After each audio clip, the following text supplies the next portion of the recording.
Never miss a prediction videos. Channel subscribe करके bell icon press करें and stay updated for latest videos.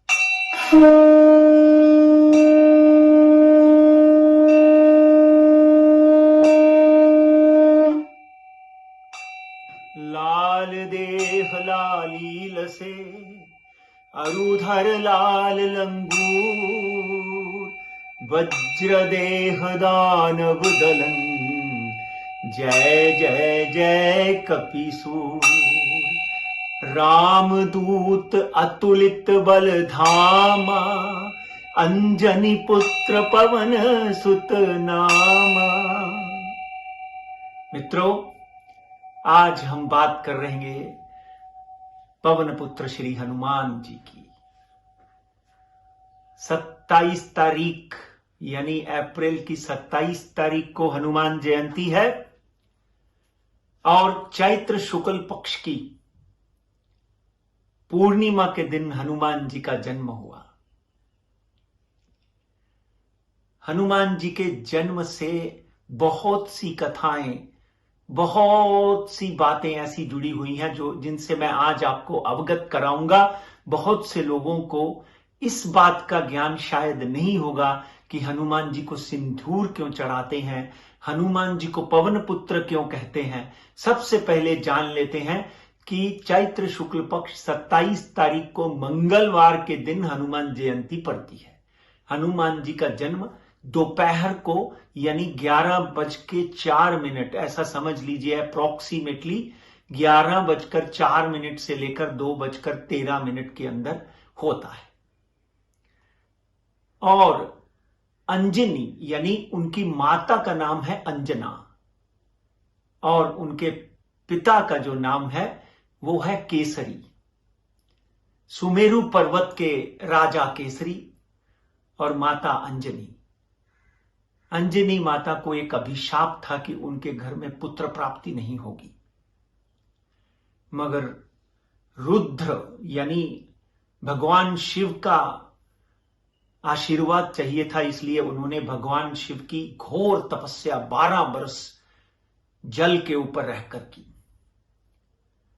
तो अंजनी माता को रुद्रावतार, भगवान शिव का 11वां अवतार त्रेता में, अंजनी पुत्र को पवन सुत के नाम से प्राप्त हुआ।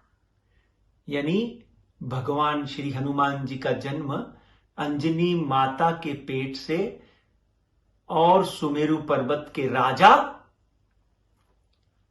केसरी के घर में हुआ। इनके बारे में कहा जाता है कि एक बार नारद जो हैं, नारद पुराण में एक कथा मशहूर है कि नारद जो है उनको एक महारानी, एक राजकुमारी बहुत पसंद आ जाती है। बानर मुख का क्या औचित्य है।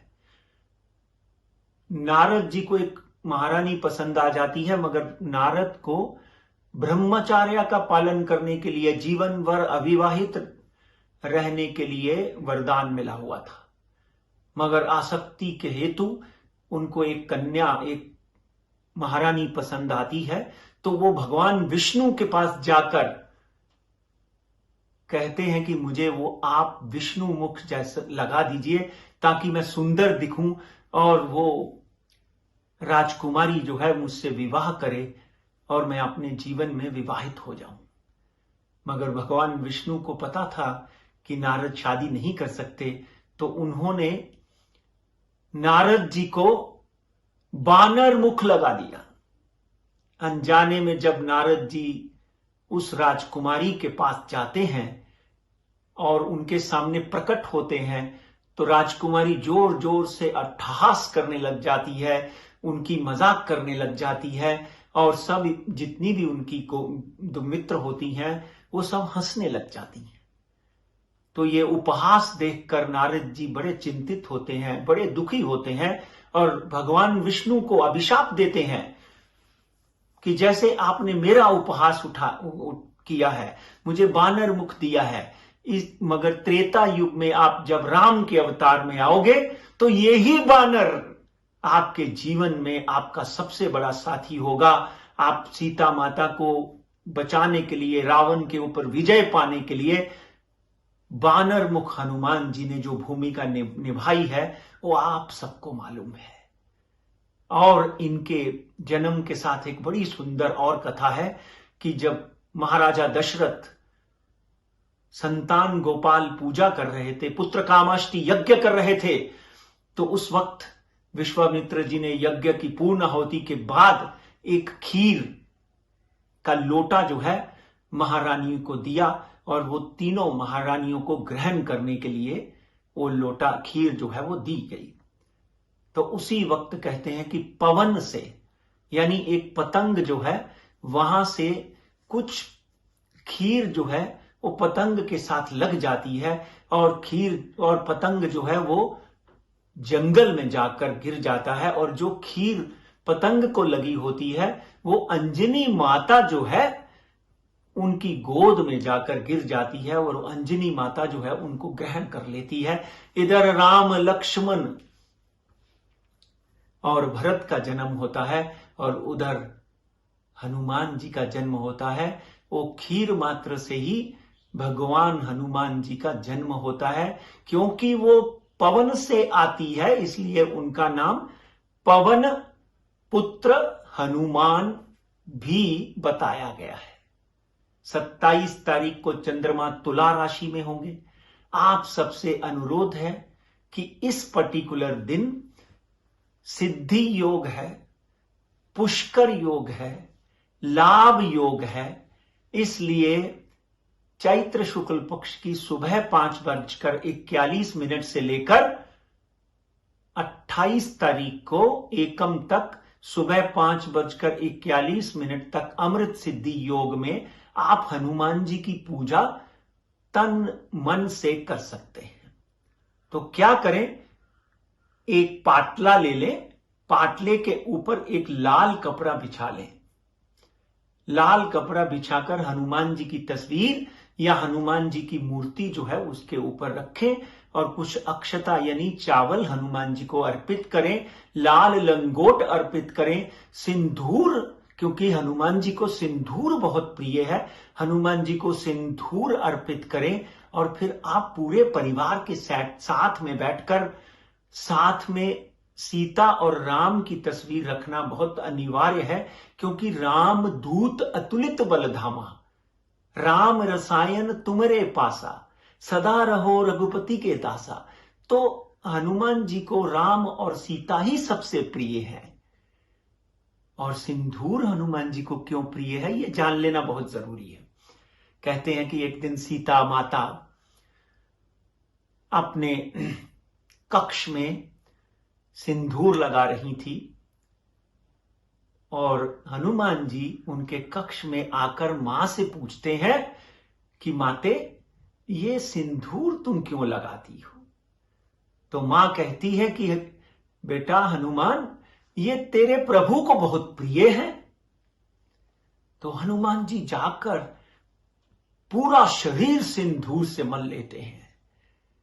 सिंदूर लगाने से जब वो भगवान के सामने इठलाते हैं और भगवान उनको पूछते हैं, राम भगवान, कि हनुमान ये क्या कर दिया आपने। तो हनुमान जी कहते हैं कि मां कहती है कि आपको सिंदूर बड़ा प्रिय है, इसलिए मैंने पूरे शरीर पर ही लगा दिया। इसको देखकर भगवान उनको आलिंगन लगा लेते हैं, जोर से उनको गले लगा लेते हैं और कहते हैं कि हनुमान, हर युग में आप इसी रूप में पूजे जाएंगे और जो मंगलवार और शनिवार को आपको सिंदूर चढ़ाएगा उसकी सब मनोकामनाएं पूर्ण होंगी। इसलिए हनुमान जी को सिंदूर चढ़ाना बहुत ही शुभकारी होता है और हनुमान जी को सिंदूर बहुत ही प्रिय है। इसलिए हनुमान जी को सिंदूर लगाएं। वही सिंदूर आप अपने माथे पर, अपनी पत्नी के माथे पर, अपने बच्चों के माथे पर लगाएं। डेफिनेटली आपको आरोग्य प्रदान होगा, घर में धन आएगा, घर में खुश और खुशियां आएंगी, हर तरह से आपके जीवन में प्रसन्नता का अनुभव होगा, क्योंकि रिद्धि सिद्धि के दाता भी हनुमान है और संकट मिटाने वाले भी हनुमान ही हैं। हनुमान जी का शनि के साथ बहुत ही बड़ा संबंध है। रावण के ऊपर जब हनुमान जी ने आघात किया, यानी रावण के ऊपर जब सीता माता को जब मिलने गए लंका में हनुमान जी, तो वहां पर कहते हैं कि शनि बीच में आकर उनका रास्ता अवरोध करते हैं। तो वहां पर शनि को हनुमान जी अपनी पूंछ के साथ लपेट कर घसीटते हैं।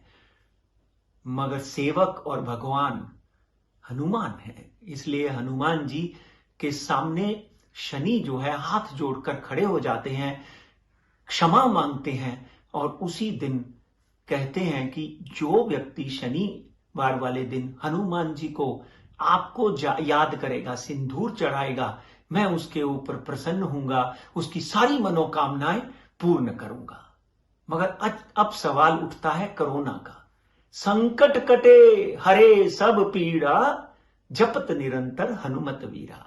हे प्रभु, इस कोरोना नामक संकट को दूर करो।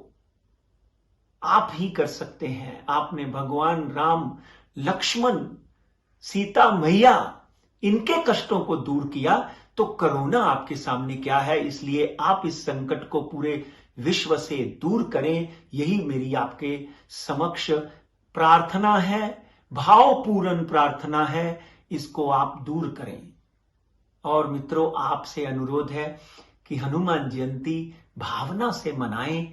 कोरोना अपने आप भाग जाएगा, क्योंकि दानव दलन कौन है? हनुमान है। कोरोना भी एक दानव है। आप मास्क जरूर पहने, डॉक्टर से परामर्श लें अगर थोड़े भी बीमार हैं, साथ में हाथ सैनिटाइज करें, डिस्टेंस रखें। और पंडित राजकुमार शर्मा चैनल जरूर सब्सक्राइब करें ताकि हर नोटिफिकेशन आप तक पहुंच सके। बोलिए पवन पुत्र हनुमान की जय। Never miss a prediction videos. Channel subscribe करके बेल आइकॉन प्रेस करें and stay updated for latest video.